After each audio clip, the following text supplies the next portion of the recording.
Good morning, everybody. My name is Rob Perani. I'm the director of the New York, New Jersey Harbor and Estuary Program, and I'm really thrilled to welcome you to our partnership panel on making wetlands part of New York City's story. We are really excited to be working with Natural Areas Conservancy, and you'll hear from Sarah Charlop Powers in a minute. But I did want to sort of remind everybody about a couple of housekeeping tips. So in your Whova screen, you can see the Q&A and the chat tabs right to the right alongside your video feed. Please use the Q&A for when it's for questions for the panelists. Please use the chat if you're having any technical issues, and we'll try to help you. Along with any general comments, or if you want to share resources with everybody else. So Q&A for questions, chat for everything else. And if you do need technical help, try refreshing your screen. That usually works pretty well for everybody. But if not, drop us a note, and Emma in our office will help you out. So with that, let me turn it over to Sarah Charlop Powers, the Executive Director of the Natural Areas Conservancy, who will start this afternoon or this morning's panel. Thanks. Thank you so much, Rob. And thank you to Rob and Isabel and the entire team at the Harbor Estuary Program for organizing this conference and for giving us the opportunity to participate. Really excited to be here and to moderate today's panel. Just to give a little bit of a sort of sneak peek of what to expect in the next hour and 15 minutes, we have an action-packed agenda. We will be hearing from Marit Larson from New York City Parks about the newly released wetland management framework for New York City. And then from Michael Marrella from the Department of City Planning about this city's newest comprehensive waterfront plan. Following those two presentations, we will hear community reflections from a really exciting range of panelists. I will introduce you as in that portion of the panel, and then we will save a few minutes at the end for a moderated Q&A. So as Rob said, please feel free to share questions with us throughout, and we will do our best to cover as many as possible. The themes that we're going to be looking at today are sort of the interface between formal efforts to plan for and set a vision for our wetlands and waterfronts, and then the ways that those plans interface with the user and community perspectives of people who live and work in our waterfront areas. So extremely excited for the dialogue portion, but I will kick things off by handing things to Marit Larson from New York City Parks. Thanks, Marit.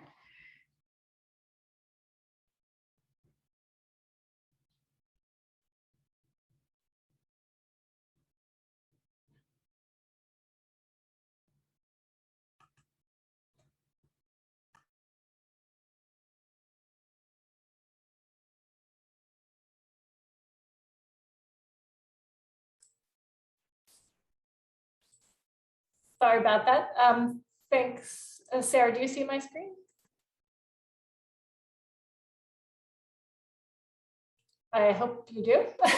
Okay. Yes.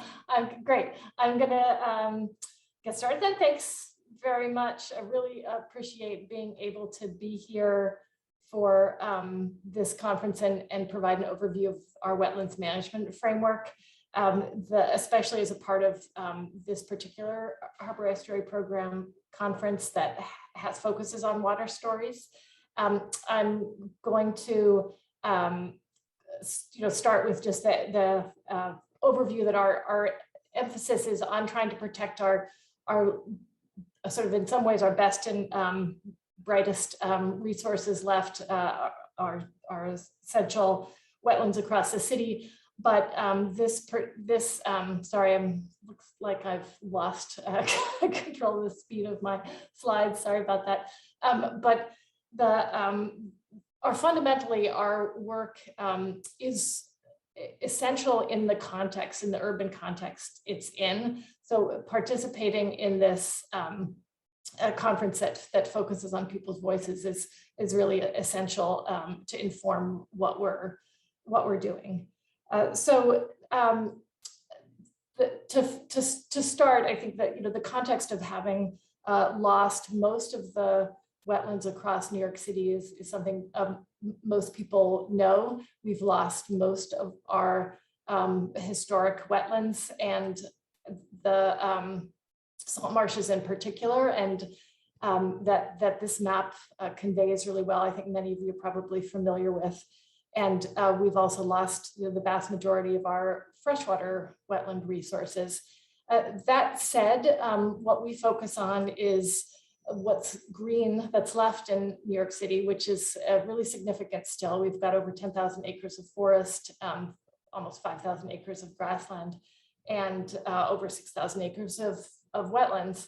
And within the New York City park system itself, over 1,500 acres of salt marsh, over 800 acres of diverse freshwater wetland systems, from ponds and emergent wetlands and swamp forests to almost 60 miles of stream which connect these systems and our estuaries, whether those are some remaining historic streams or many new stormwater driven ephemeral streams. So the wetlands management framework is really an opportunity for us to tie these together in what we hope is a watershed context. And it's an effort that the Natural Areas Conservancy engaged with us on many years ago, beginning many years ago. And there are really kind of three sort of main drivers that led us to developing this framework. One was an intense interest in summarizing the last about 10 years of work that we did assessing the wetland conditions and stream conditions across New York City parklands, and also evaluating the performance of restoration projects and identifying opportunities for new restoration projects and restoration management needs. We felt that it was really important to try to connect these different efforts in the watershed context and identify and emphasize the interconnection of these systems, and particularly the new threats that these aquatic resources face in with climate change, something that really hadn't been the focus in previous decades, certainly. And then finally, we're really interested in putting together a kind of a companion document to the forest management framework that the Natural Areas Conservancy developed with us at Parks previously, which created a roadmap for ensuring the health of our forest resources by identifying actions and resources needed. And that was really one of the primary goals of this wetlands management framework as well, identify what actions are needed to ensure that we would have these resources in the future under new threats. So what rest of the time I'll take will be to provide an overview of what's in the wetlands management framework, and I'll kind of go from section to section so that you have a picture of it, and hopefully you'll take a closer look when you have a chance. One of the first things we try to emphasize that I think you're all very familiar with is why wetlands are important in this urban area. From the coastal salt marshes that provide a buffer for our shorelines, that play a role in storm surge protection, in attenuating waves and reducing erosion and just being resilient systems in themselves, to our freshwater and stream systems that play an important role in the landscape flood attenuation and storage and management, to the critical role that these systems play in the habitat for hundreds of species that depend on these wetland systems for some part of their life, including over 100 species that are threatened, rare, or endangered locally or in the state, like the salt marsh sparrow. And then finally, to try to really convey in pictures, in part, the critical value that these systems have for our urban inhabitants, whether it's providing recreational opportunities, kayaking, bird watching, to passive really appreciation and sort of mental health benefits. So the other important role that we want this framework to play is in highlighting the ongoing risks that these systems face, from sea level rise along the 500 miles of shoreline, where vulnerable wetlands exist and are susceptible to inundation and drowning because of their inability to keep up with sea level rise and our disruptions in our sediment. The ongoing risk of erosion. We are losing acres a year still along our coastal shoreline due to erosion. There's still risks of filling and fragmentations, particularly in unprotected and unmapped wetlands across the landscape. There's stormwater management issues that continue to contribute polluted waters to our estuary and impact our wetlands, and the pollution debris and invasive species that still have an impact. So our regulations and policies have played a really important role in protecting wetlands. Federal and state laws are really effective in limiting development and requiring mitigation where unavoidable impacts to wetlands have to happen. We've got particularly robust laws in the city for coastal wetland protection and requirements for buffer management in for our freshwater wetlands. But there are a lot of loopholes or weaknesses that are becoming all the more apparent as we've got sort of a tighter and more critical body of resources to protect. We still have stormwater impacts across the watershed because we really don't look at these systems in a watershed way. We've still got inaccurate or static wetland maps that don't respond to changes to sea level rise that really create a dynamic situation. We've got unmapped wetlands that are still unprotected, and we don't have as much accountability in the mitigation process as we'd like, with some exceptions like the Salmon Creek Mitigation Bank, which is a photo of that is below. So the framework provides an overview of the restoration efforts that we've have accomplished across the city. We've restored hundreds of and enhanced hundreds of acres of wetlands in dozens of projects across all of our wetland resources. And we also focus in this document in particular on the assessment efforts. We've been in the field, as I mentioned earlier, on the ground, evaluating, collecting data to understand the conditions of these wetland systems. And this data collected both on physical and biological characteristics and landscape characteristics is summarized in this conceptual model that represents hundreds of sites across these different systems. They're plotted here together to provide a map of kind of a continuum of the conditions of the health conditions across these wetland systems in the city and the threat conditions, so that we're able to look at them relative to one another. What we've done with this model is create kind of an approach to a perspective on our management priorities and kind of categories. So in the continuum of health conditions, where we've got our healthiest wetlands and streams, and our least and the ones that are least threatened or at least at risk in this upper quadrant, we're focused on protection. On the other extreme, where we've got the greatest impacts and threats and the worst conditions, we've got the greatest need for more intensive interventions and restoration. And then in the middle, the greatest number of sites, the vast majority of areas we work in are on the continuum and require different kinds of management. The recommendations then that we take time to highlight in this wetlands management framework range from actions on tangible actions on the ground to for specific sites to ones that apply across all of our habitat types.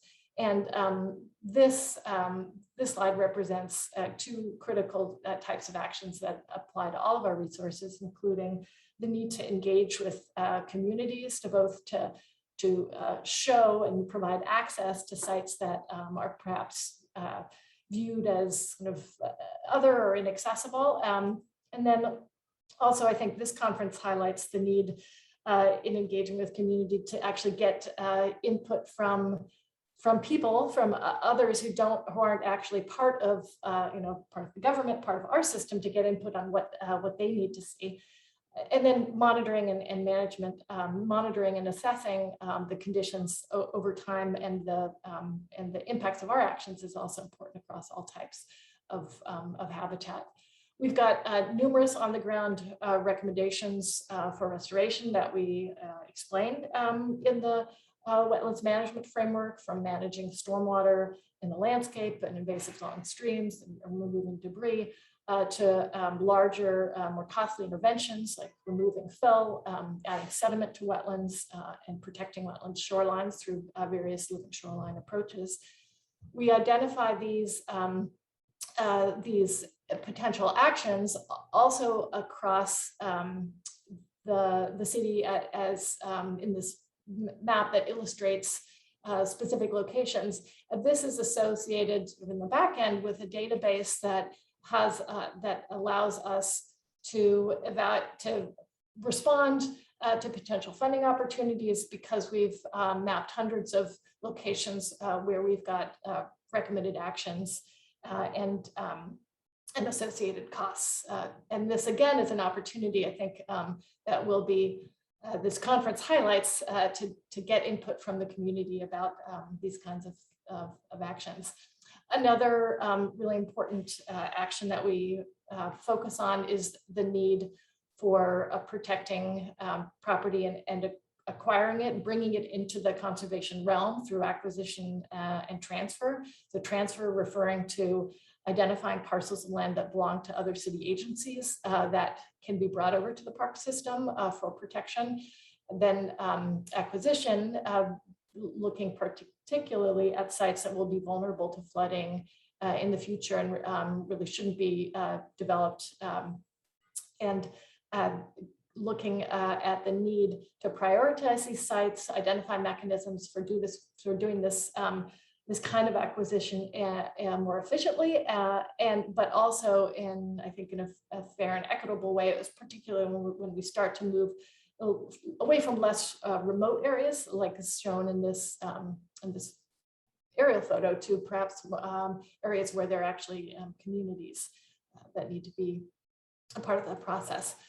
Other policy recommendations that we highlight in the framework include adapting designs to infrastructure projects, incentivizing low impact designs, whether that's related to green infrastructure, incorporating green infrastructure in infrastructure projects, or modifying designs like road raising, for example, with particular relatively new types of techniques like eco passages, something similar to kind of fish passages.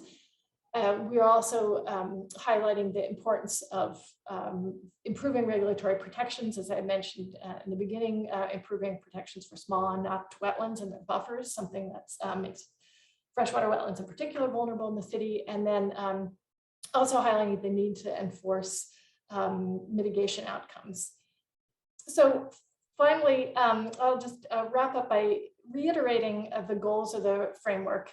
Our interest in celebrating and making people really aware of our wetlands across the city, and providing a vision that extends out into the future and identifies what we need to protect our wetlands. So most importantly, we want to prevent any future loss, and we want to create new wetlands. If we do have an inevitable loss, we want to improve the health and conditions of the wetlands that we have now, and identify and really focus on their interconnectedness.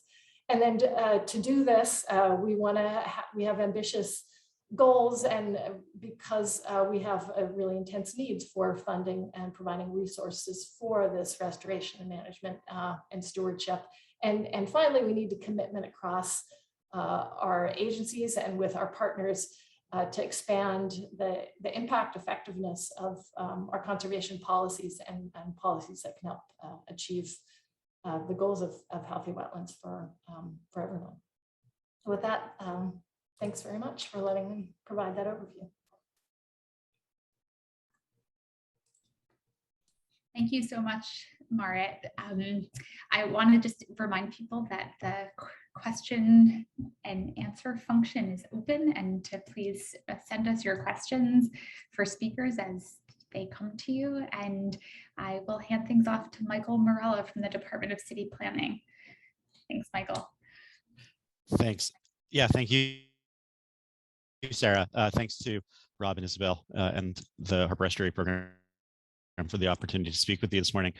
I won't be giving a PowerPoint presentation. I recognized that Marit was going to be having such amazing photographs in hers that I didn't want to even try to compete. Hands down, I knew that she was going to win that competition of quality of photos. So I'm just going to speak for a little bit and talk a little bit about the comprehensive waterfront plan, as well as related to the idea of waterway stories.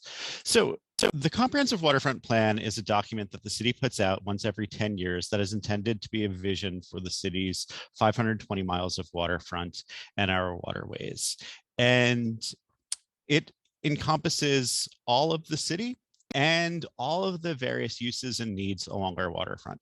So it includes everything from public access to economic development, maritime use, natural resources, wetlands and ecological uses, as well as the challenges of climate change and sea level rise.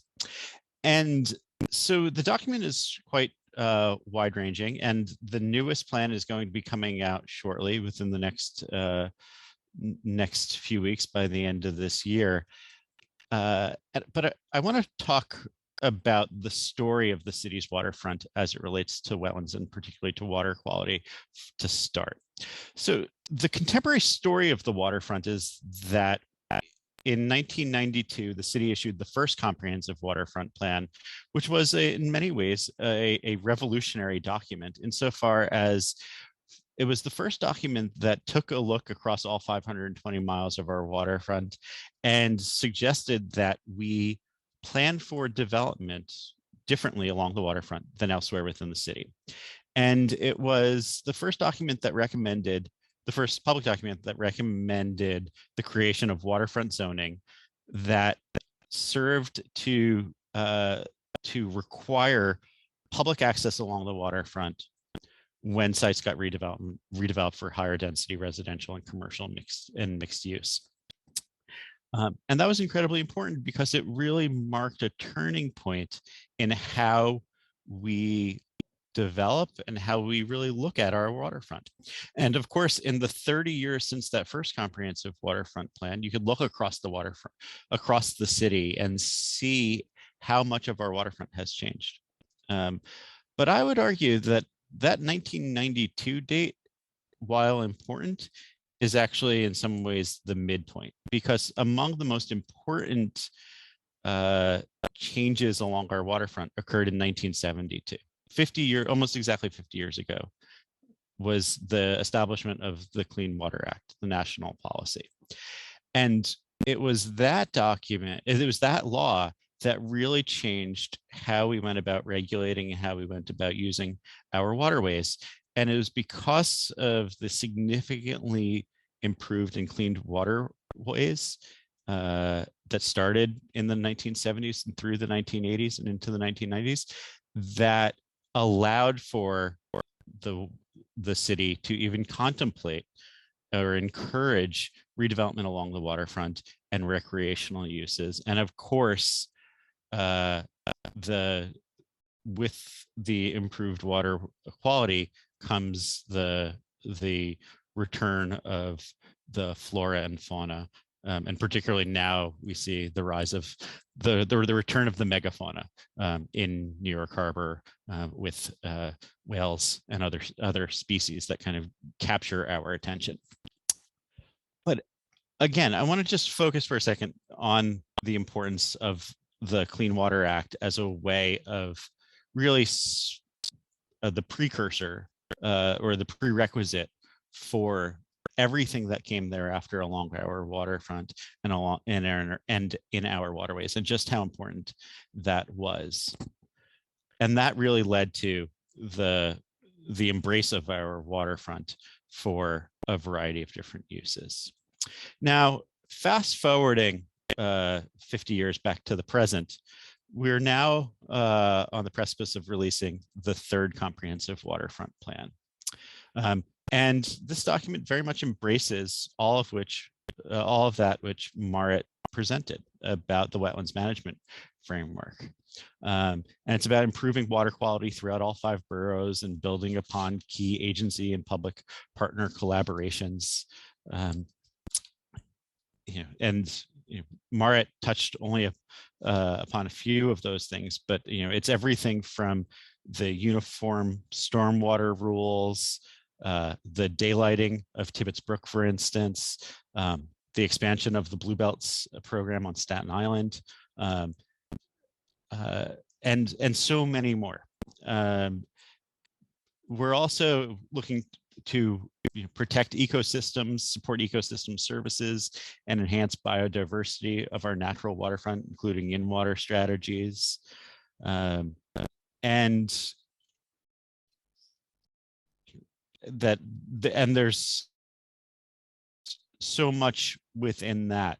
There are examples of projects in recent projects. Marit already referenced the Sawmill Creek Wetland Mitigation Bank. That's so important and really serves as, I think, what could be an important template for how we look at large-scale restoration and having a mechanism for not just funding the creation, but also for the ongoing maintenance of those wetlands. Sherman Creek wetland restoration, and so many more. The third goal is about connecting New Yorkers with waterfront ecology and raising awareness of water quality and habitat protection, what Marit spoke about at the end of her presentation. And the idea of connecting New Yorkers to nature, and again, an incredibly important aspect of this. But I want to talk and just conclude my remarks going back to where I started with the Clean Water Act, because now 50 years after the Clean Water Act, which again has served such an important purpose, I would argue that we're about due for a major rethinking of our regulatory process. That right now, the focus is very much on conservation. And that is, of course, incredibly important when you have a healthy wetlands. But as Marit's chart, the XY coordinate chart, we know that we have some wetlands that are very healthy, but a whole lot of our wetlands that are degraded. And that going forward, we need to reconceive our regulatory process to not just protect, but to really conserve, but move beyond conservation to restoration, and have a regulatory system that promotes that. And I would argue that the way we go about regulating our wetlands right now, and particularly shoreline construction, serves us is a disservice to our objectives. That right now along our city's waterfront, we have miles upon miles of hardened bulkheaded edge. And the regulations are set up right now that if a property owner, be it a private property owner, Parks Department, or another entity, as public thinking as the landowner may be, every incentive in the regulatory process encourages them to rebuild what they have in place, rebuild that bulkhead in place. But if we want to be thinking about the future of our waterfront and trying to claw back those acres upon acres of wetlands that we've lost over time, we need to be thinking about a regulatory process that puts restoration on par in terms of process with the rebuilding in kind and in place. And I think that's really one of the major challenges ahead of us, and one that the comprehensive waterfront plan lays out as something that we very much need to tackle over the next 10 years. So thanks for the opportunity to chat with you today. Obviously a lot more forthcoming when we release the plan by the end of this year, but I'm looking forward to hearing from others and the conversation. Thank you so much. If you have this information and want to share a link in the chat of where people can look for the plan when it is released, that might be useful. Yes. And I want to say I couldn't agree more about shift in our regulatory approach to wetlands. So I'm excited now to hand things off to Chris Girgenti, sorry, Chris, nervous, to talk a little bit about, sort of your work and perspective as it relates to wetlands, and any reflections that you have on these two plans and how they might shape the future of the work that you do. Thank you so much, Sarah. I just want to say that I think both of these plans are really phenomenal efforts in outlining the scope and defining the issues that are facing these spaces. And a quick background on myself, I've been working at Randall's Island Park, managing 20 acres of restored natural areas. That includes a mitigated wetland constructed on the Bronx Kill, which is sort of right behind me, virtually speaking, a 6-acre site in the Harlem River, the Little Hellgate Salt Marsh, and a freshwater wetland as part of that. And I have gotten to have an intimate experience with these spaces and the management challenges that they take on. And also thinking about connecting people. We have education programs and volunteer events to these spaces, and how we communicate the problems and how we adaptively manage them. One thing that stands out to me with the wetlands management framework is that the number of proposed crew members to take care of these resources and adaptively manage them is 12. That is 12 times what's currently available to manage these spaces. And when I think about the amount of work that goes into it, this isn't just a simple project where you can bring a tractor through and manage your invasive species or cultivate the right stuff. This really requires a lot of intense work with using hands, with people being out in the field doing this work. And I think about our emphasis on trying to create green jobs and recruit people for green jobs, and the pathways that people can then move up through their experiences and all of the different directions they go in. And I love the emphasis on this. And part of my thought on this is that we need way more. We need not only way more opportunities for entry-level positions and getting people involved, but we need to figure out how to strategically get funding for the long term to support all of the organizations, New York City Parks, everyone who's working towards these goals in the city. And that number is going to go up. It has to go up in terms of what the need is. Another really important thing that I think about is our wetlands literally have their back between a rock and a hard place, as Michael's talking about these bulkheads. And so the idea of mitigation or migration are really challenging. I think that the idea of migration, being able to protect and create resilient salt marshes in the face of sea level rise and the challenges that we're seeing with climate change is really important, because we're going to lose a lot of these things. But being able to ensure that that they can go back, it's going to be a really hard challenge for us. And I'm really curious to see how we identify future solutions to that. And I do think identifying some low-lying areas where we do have space is a good first move.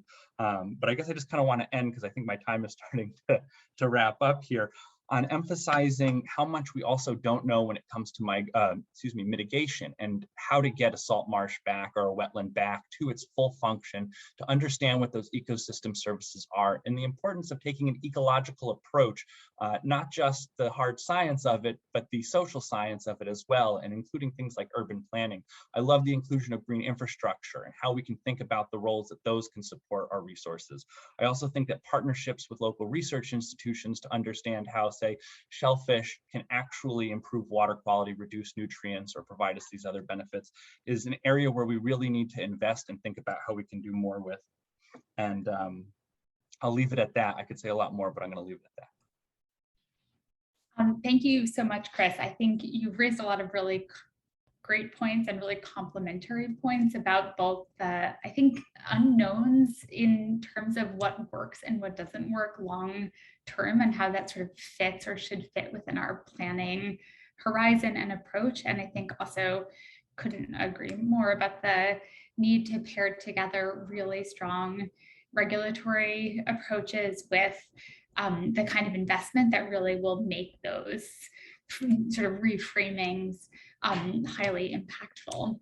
So I think to give us a bit more of sort of a political perspective on what might be possible for a new administration, I'd love to hand things over to Karen Imas from the Waterfront Alliance. Thanks, Karen. Thanks so much, Sarah, and thank you to HEP for inviting me today. And I'm pleased to be here with this distinguished group speaking about wetlands protections. Just a little bit of background: Waterfront Alliance is a regional New York, New Jersey-based advocacy organization focused on resilient and revitalized waterfronts. There's a lot to respond to in this thoughtful discussion, and I agree that both the Wetlands Management Framework and the forthcoming citywide comprehensive waterfront plan are extremely important in putting wetlands conservation and restoration front and center, especially at a critical time when there are leadership shifts in city and state government. And I'll hone in a little bit on some of the advocacy strategies at the city and state level that Waterfront Alliance is thinking about. So some of what we've heard already from Michael and Marit, obviously about the benefits of wetlands in addition to contributing to biodiversity, and wetlands carry out functions like flood reduction, shoreline stabilization, groundwater recharge, and for individuals, providing recreational, educational, research, and aesthetic functions. We know that we must address multiple challenges at different levels of government. There's no one solution or one approach. And as Michael mentioned, changes in regulatory processes are going to be important. And there's certainly a sense of urgency with changes to climate and rises in sea level. The good news is that wetlands are no longer being drained and filled so dramatically like they were only a few decades ago. And although significant wetlands are preserved within the city park system, as well as on state and federal lands, many coastal and freshwater wetlands throughout the city are still in private hands or under the jurisdiction of other agencies. We also know that gaps in state and federal regulations leave freshwater wetlands smaller than 12.4 acres vulnerable to development. And so to that end, Waterfront Alliance has laid out priorities at the city and state level. We recently released a plan for the first 100 days of the next mayoral administration concerning all things waterfront. Check it out on our website. I'll put it in the chat. And as a first term priority, we urge Mayor-elect Adams to commit to the continued protection, restoration, and care of the city's last remaining wetlands. First, by increasing wetland acquisition efforts. We're calling on the mayor in his first 100 days to implement the proposals in the Wetlands Management Framework to transfer 93 acres of publicly owned property to the jurisdiction of New York City Parks, and to acquire 50 additional acres of privately owned land to be managed as wetlands. We also encourage strengthening protection of vulnerable wetland parcels. We know that through revisions every few years to the City Waterfront Revitalization Program, the city can designate additional sites of ecological importance. For example, offering greater protection to these resources. Just as an example, the designation of the Arthur Kill ecologically sensitive maritime and industrial area on the west shore of Staten Island established new policy objectives addressing the unique ecological qualities of this area.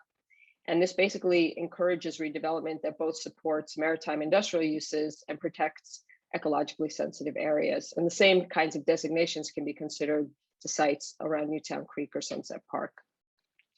I think an important item for the next administration to look at is to build on the success of the Sawmill Creek Wetland Mitigation Bank and commit to developing an umbrella mitigation bank system for the city. Umbrella mitigation banks are sponsored by a single entity to establish and operate a regional banking program with multiple sites. I just like to draw attention to one particular case in New York that has helped to underscore the importance of wetland protection and mitigation, and that is the Graniteville wetlands in Staten Island. We flagged this a little bit as a cautionary tale. Regulations basically have allowed authorities to approve plans for a big box store, an 800-car parking lot site on this particular site in the Graniteville swamp. The wetlands are connected to tributaries to other wetlands in Staten Island, and local activists have said that flooding in the area surrounding the development after Ida and going back to Sandy underscored the dangers of removing the natural absorption land from the environmental equation. And this community fight has taken on a wider resonance because the decades-old state rules undermine wetlands' value in buffering hurricanes, absorbing stormwater runoff, and capturing carbon from the air. And I just note as I wrap up some legislative efforts underway in Albany that could address some of these issues. So it's not just a city-focused effort, but there are huge implications at the state level. There are hundreds of thousands of acres of wetlands in high development areas of New York State that are not on official maps, but desperately require protection. Most of these maps have not been updated in over 20 years, making them incomplete.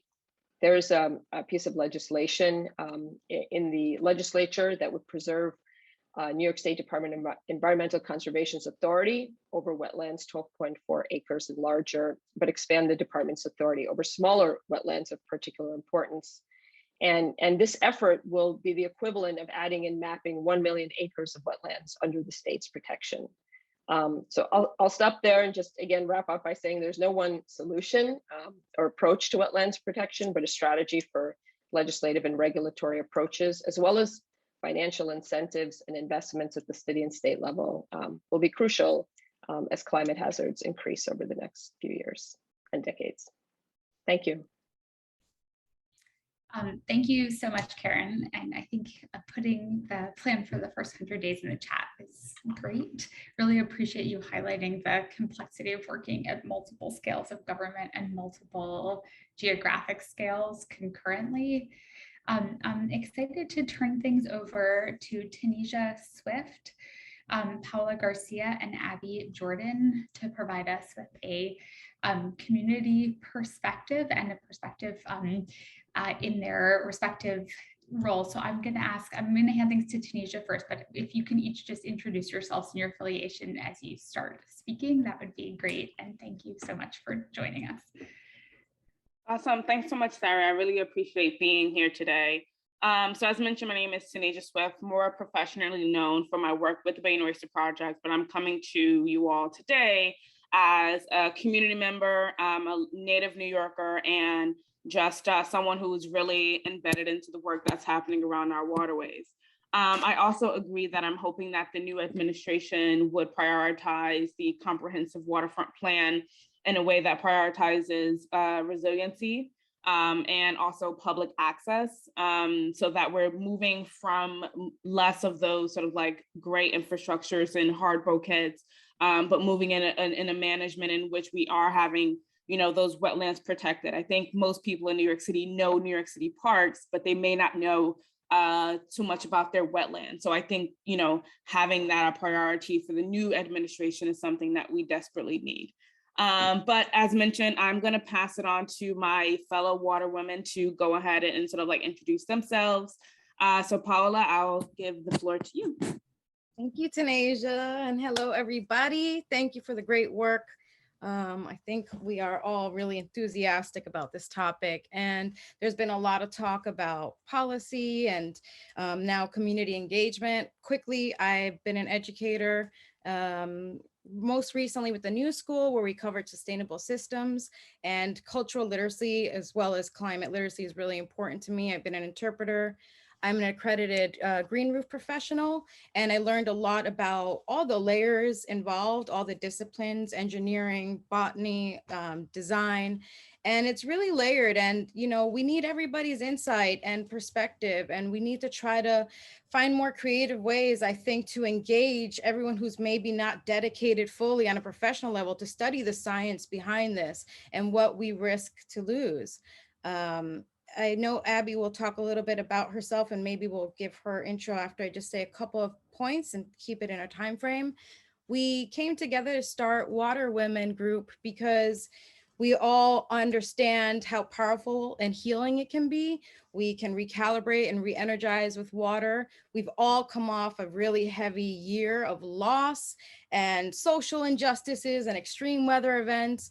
And we've all kind of connected on different community activities through the Billion Oyster Project. And we found that we had a lot in common, and we started this Water Women's group. Our first session was just like a literal women's circle on the beach. And we created a safe space to talk about what these spaces mean to us. I think for us to be more invested and to ask and plan, we need to connect to these areas and spaces more. So we also took it upon ourselves. We went to the water, we grounded our feet, and sometimes doing more symbolic and more intimate gestures like this is the seed that grows into more legitimate change and protective, conservative actions.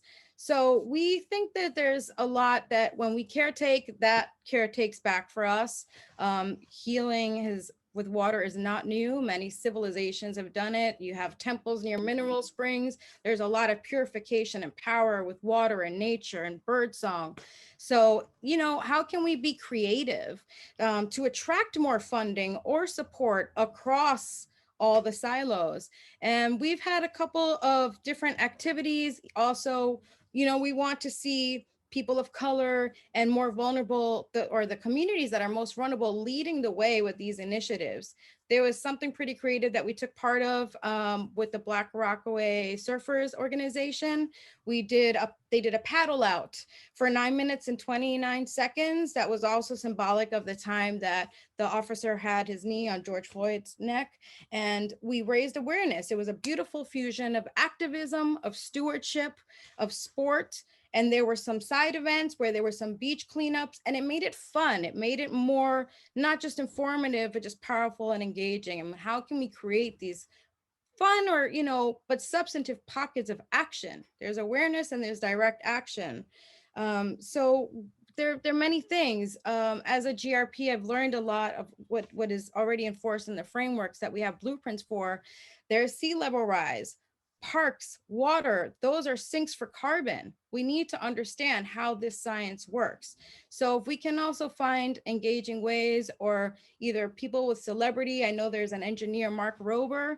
He is a YouTuber. He planted 20 million trees with the power of his social media platforms. And now he has this initiative to also clean the seas. How can we engage and connect in creative ways to really do this work, because the urgency is real. We all know we've lost over 99% of our freshwater wetlands. So we want to see more women at the waterfront, at the forefront, excuse me, and more vulnerable groups doing this work. So maybe Abby can take it from here and kind of give a little bit more on what exactly we've done and what we like to focus on too. Thank you, Paola. And again, thank you to everyone here. It's really refreshing to just hear this at the forefront of the agencies in reference to what needs to be done moving forward. So my name is Abby Jordan. I'm a Brooklyn born and raised, Brighton Beach and Coney Island. So I am a parent coordinator at Liberation Diploma Plus High School, where I currently am. My staff put me in the records room so we could be quiet, because students are back. And most of our students are from Coney Island. And Coney Island, if you haven't visited, is a really dynamic, really interesting area, both ecologically, environmentally, socially, all of it. It's so different from the rest of the city. And with that being said, we kind of get forgotten a lot. Over the years, I was blessed to be put in the same spheres as Tanasia and Paola, and we really connected. I met Tanasia back in college doing BOP volunteer work, and she really opened my mind and expanded my own vision to understanding environmental and scientific aspects of what's going on in my own community. And over the years, we came together and we formed Water Women as a way to be like, okay, let's take our shared passions and try to put it into place in community actions. So we've done things like Coney Island Creek cleanings. We personally have done all different volunteer groups and volunteer activities like with parks. The beach grass planting in Brighton Beach and Coney Island is fantastic. It's Parks' own initiative to start dealing with the mitigation of sea level rise. Hurricane Sandy really affected Brighton Beach and Coney Island. The seagrass planting is like the first type of what can we build here to prevent the flooding that was catastrophic during these hurricanes. So if you come to Brighton Beach and Coney Island, you'll see the beach grass dunes, baby dunes that are slowly coming up. So that's an example of one thing that we've been able to participate with. And BOP has a community reef in Coney Island Creek that was like a huge plus for a lot of our young folk who never really understood, like, there's oysters in these waters, there's fish in these waters, what? While the pandemic did, hold us off on doing a lot of community events, we have been able to take students out to the creek to see, like, I've done videos on Instagram, on the Liberation platform. Our science teacher has included it in his curriculum for environmental justice, talking a lot about how Coney Island Creek is their backyard, is their point of connection to not only the rest of their ecosystem and the city, but what their legacy can be. And unfortunately, a lot of our young folk do feel very much disappointed by what they see in Coney Island. We have a lot of hyper development with the new housing initiatives from the city coming up, and we have the ferry coming in, which is great. Financially and socially, you want to see that. You want to see new buildings, new businesses, new modes of transportation. Scientifically and environmentally, it's not good, because we're not restoring Coney Island Creek.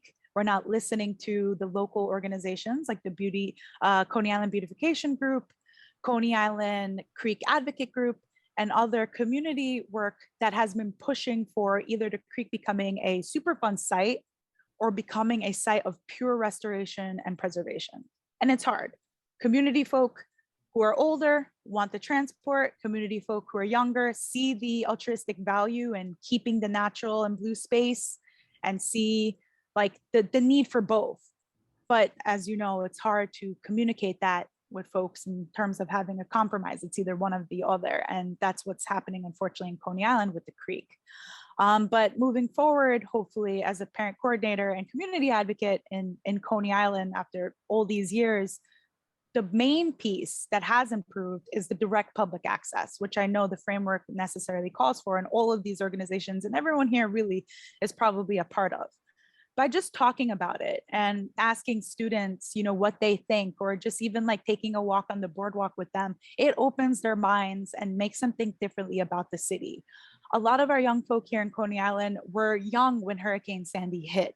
So they directly saw the flooding, they understood the impacts, and they're thinking differently about what it means to be in a coastal city. It's not something a lot of young folk and even adults think about, right? Like, we're so used to seeing the city as like gridlock, concrete jungle. When you think about it being coastal and surrounded by the ocean and surrounded by riverways and having all these different dynamic coastal ecosystems, you start to think differently. So that is something that I am excited and hopeful to see in the framework and happy to be a part of with Tanasia and Paola. Thanks, guys. Thank you so much. I have my list of questions is growing, and I am excited to introduce our final panelist, Manhattan Borough President Gale Brewer. And we've been having a fairly wide-ranging conversation and set of reflections about new plans from Department of City Planning and the Parks Department, laying out a vision for the restoration of wetlands and access to the waterfront, and also community and nonprofit perspectives about both challenges and opportunities to activating these spaces and to balancing competing interests. So would love to hear from you in your current capacity, and also in your capacity as a incoming member of the newest city council class, what some priorities and opportunities are for you and your colleagues as it relates to waterfront and wetland issues.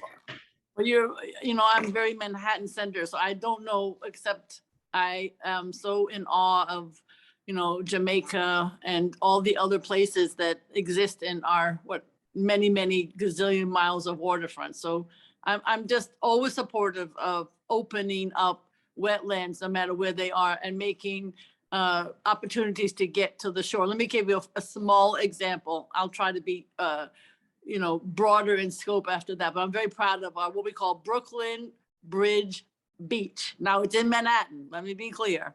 And what happens is that there is a portion just north of the bridge that is, as I look at it, just north of the South Street Seaport area. It's a beach. It has sand. You can get to the water. Right now it's cordoned off. So with Margaret Chin, we put in enough money to have it renovated to actually be a beach. So then I had to fight Economic Development Corporation because they wanted to put like an esplanade so people could look at the water. So I said, hell no. And so as we said here, it will be renovated to be a beach and you'll be able to go down into the water. Now, of course, I know the East River, I hear all the time, tidal issues. It's certainly something that nobody wants to swim in because you would be pulled in the wrong direction, etc. People aren't stupid. They will do the right thing. So I'm really a big believer in getting access to the water itself and not looking down at it and being able to touch it. So that is my small pushback on the city to make something that I think is appropriate for New Yorkers. I can picture people there. It's not a big beach. Let me be clear. You would laugh for those of you from other boroughs about our little beach because there will be one over, I believe, on the west side that the Hudson River Park is doing, but we were first, even though it's really small. So I just want to let you know that was my my success in terms of a beach. The second, of course, is just resiliency and how that's going to be dealt with. I think you all know that there was a large ULIP regarding the East River Park, which goes from 25th all the way down to Montgomery. It's going to be done in 3 sections. It is a $2 billion project and very controversial.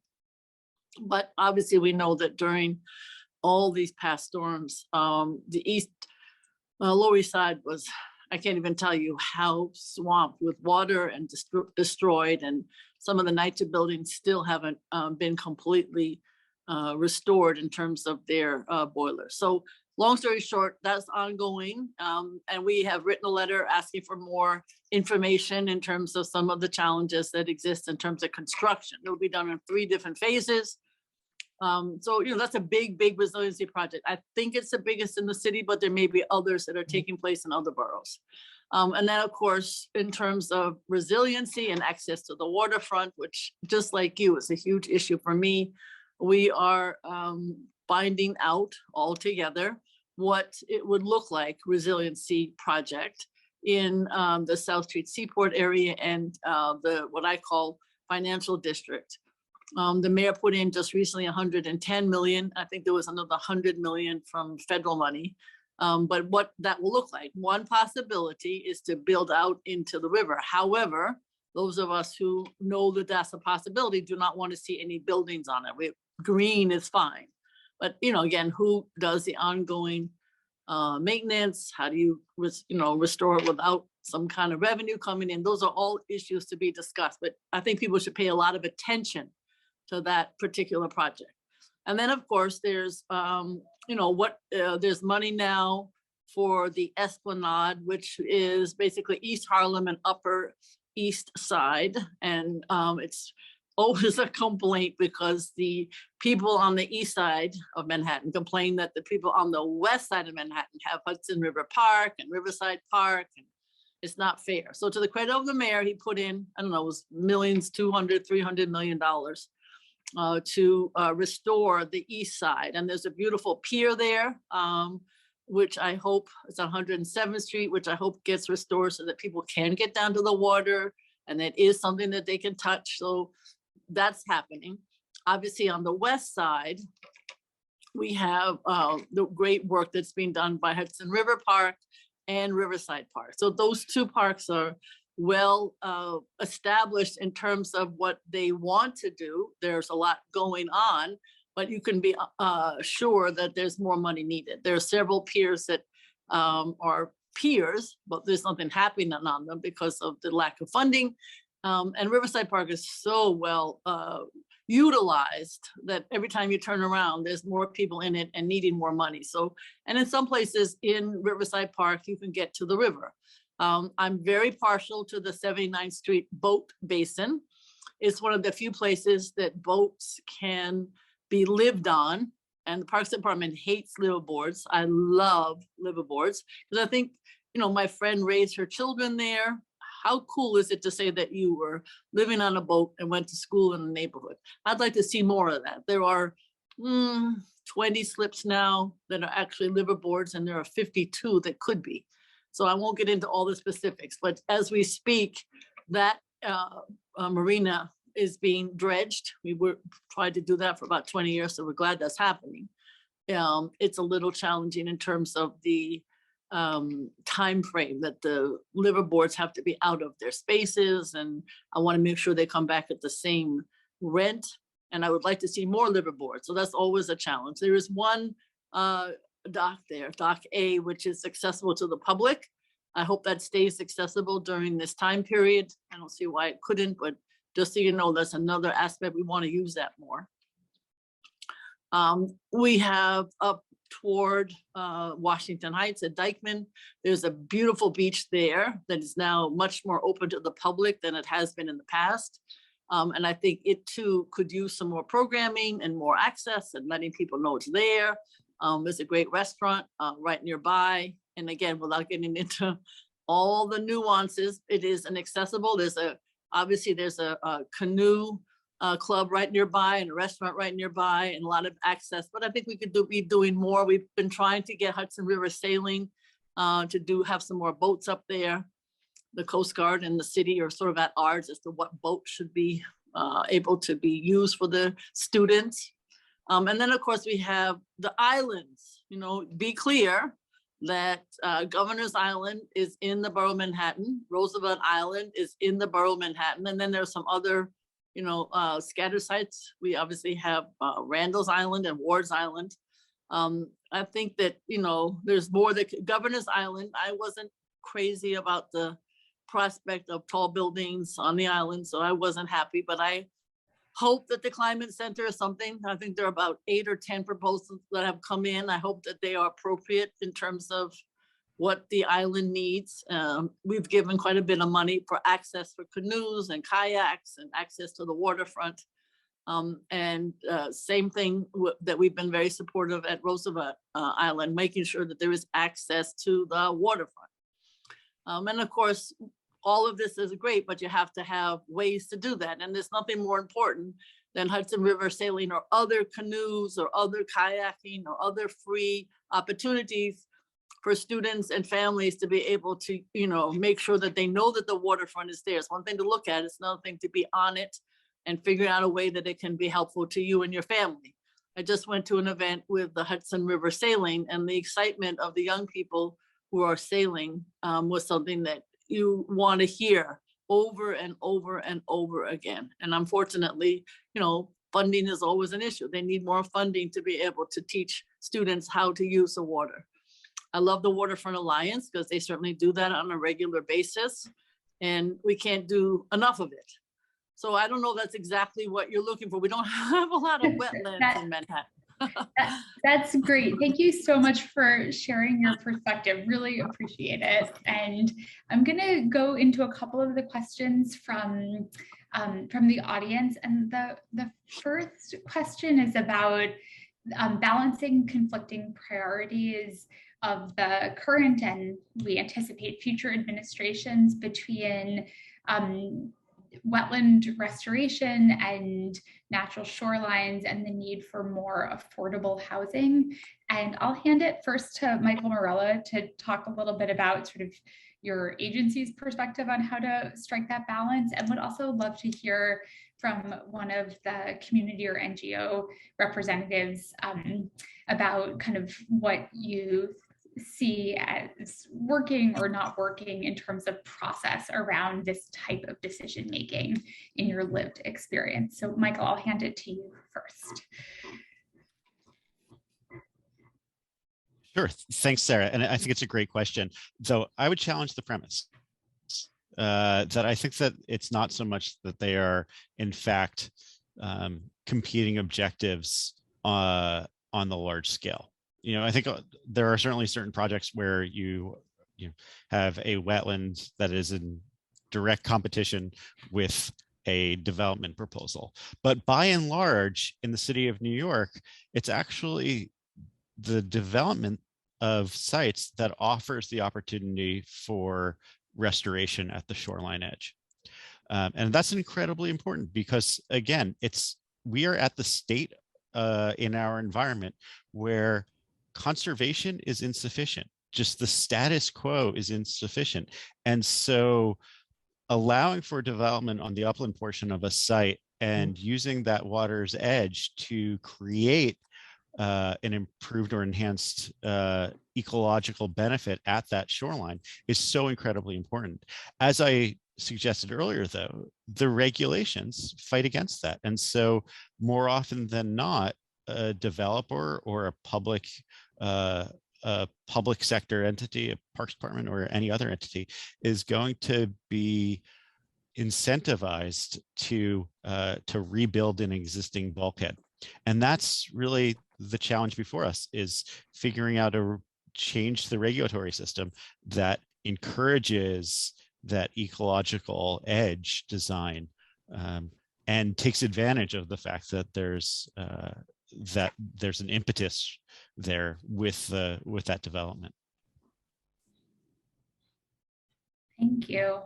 I'll open the floor if anybody else wants to weigh in on that, finding that balance between development and access and protection for wetlands. I think Tanasia speaking. So I think for me, like thinking about, in hindsight, it may seem okay, like having these developments will allow for more people to have access to waterways, but in practice, I don't think it's always the case. I think different communities around, every community in New York City is very different. And so giving all of those communities the same treatment has historically not worked. And so when we think about developments, also, I think we need to also take into consideration not only affordable housing, but who has access. Waterfront gentrification is a thing. And so as we slowly start to develop along our waterfronts or upland, the issue becomes the change in dynamic in the culture of a community, and then also not wanting to greenwash an area. I think, of course, many developments, they want to have or add into their plans access to water. But I think, once again, I'm reiterating, like thinking about access, not only thinking about people, but the ecosystem as well, thinking about habitat, thinking about migratory birds and species that use these wetlands for homes and nurseries is a huge part of that. And I think Abby painted it out really clearly to all of us in her talk, thinking about how ferries as a mode of transportation and getting people on the water to help what has been known to alleviate transportation disparities, but in practice, once again, being a hard hitter for the environment and for communities as well. So I guess to wrap up, just thinking about communities, the ecosystem, and then also what those impacts may have for those individual communities, because we can't treat them all the same. I could just throw one more comment in there for consideration. And that is going back to the regulatory piece. And that is the question of permitting, which probably could be a whole standalone discussion. And that is how sort of easy, and I don't necessarily want to use the word easy, but for a public or private developer to get the permits to do the kind of soft shoreline in water natural features that might include wetland restoration, tide pools, get downs, touching the water. I think historically, New York State DEC, Army Corps has been reticent at times to permit these kinds of features. And that's always a consideration. I think, for Waterfront Alliance, every time we see a concept plan that shows these amazing innovations, whether, the question of whether they will get permitted, and that there is a bigger discussion about regulatory reform and making those processes more efficient to address climate resilience questions, but also community access questions. So that's definitely a factor for consideration. Thank you. And Abby? Following up on what was just discussed and reading on the side from Charles Denson, asking Mr. Marrella, how do we get mitigation and remediation to offset the serious environmental damage caused by the Coney Island Ferry project at Kaiser Park? I think that the concern mostly from community leaders like Charles Denson and Pamela Pettyjohn was that the city mostly chose ferry ports at bulkheads. And Ms. Marrella spoke excellently about the bulkhead, how that was like the main protection, then it would be able to dock. And the Coney Island Ferry project is really interesting because it's a tidal estuary. So now we have a plan that was approved, and I know Parks have also been very adamant in their advocacy of the tidal estuary, but that calls for dredging. So dredging in a tidal estuary and having movement in place there, which is unfortunately contrary to restoring and preservation, right? So that is the one thing that sometimes community folks, we read these plans, we hear you guys, we hear the agencies, but then we don't see that actually happening in the community, and we don't actually see that happening by the city, and it just leads to why not? Why not both? You can do both, but sometimes, unfortunately, the cost or the priorities aren't necessarily hand in hand to what local community and grassroots organizations want to see. Thank you so much, Abby. That's a really helpful perspective, I think, to kind of counterbalance some of the other things we're hearing. And I wanted to hand it to Chris, who I believe also has follow-up to a previous comment.